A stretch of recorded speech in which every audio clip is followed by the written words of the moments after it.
সবে বরাত ৩ তারিখে দিন গিয়া রাত্রে। যারা বলে এটার অস্তিত্ব নাই ওরও ঠিক না, আমরা যারা অতিরঞ্জিত করি এটাও ঠিক না। ১৭ জন সাহাবায়ে কেরাম থেকে এটার প্রমাণ আছে, এই রাত্রের অস্তিত্ব আছে এবং রহমতময় রাত্র।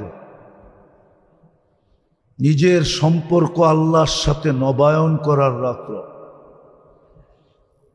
নিজের পছন্দ মতো সবকিছু ১ বৎসরের জন্য আল্লাহর কাছে মঞ্জুর করার রাত্র। আল্লাহর কাছে মঞ্জুর করে আনিবে পছন্দেরটা, নির্জনে বৈশা, গোপনে বৈশা। এই রাত্রে কোনো ধরাবান্ধা জিনিস নাই। আগের থেকে যেটা শুনে আসতেছি যে এত রাকাত নামাজ আছে, এই সূরা আছে, এমনি এমনি পড়তে হয়। আবার জামাতের সাথে সালাতুত তাসবিহ নফল জামাতের সাথে নাই। পুরুষরা তো পড়ে পড়ে, মহিলারাও পড়ে আবার।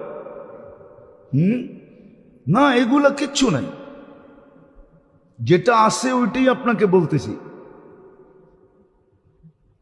ব্যক্তিগতভাবে সারা রাত্র ইস্তেগফারে কাটায় দেন, চোখের পানি দিয়া কাটায় দেন, মাপ চাওয়া দ্বারা কাটায় দেন, রহমত চাওয়া দ্বারা কাটায় দেন।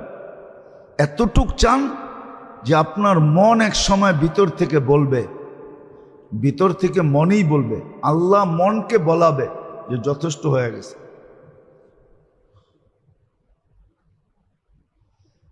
এই রাত্র রহমত নেওয়ার রাত্র।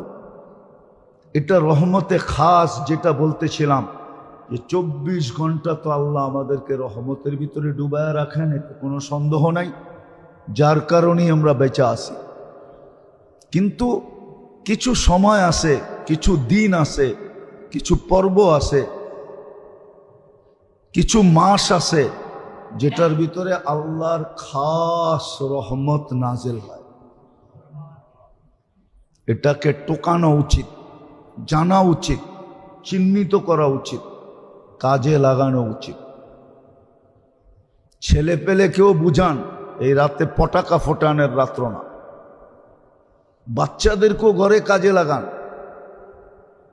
হ্যাঁ, একটা বাংলায় প্রবাদ বাক্য আছে, যদি ওটা গ্রাম্য প্রবাদ বাক্য, বুঝবেন কিনা জানি না, বলমু?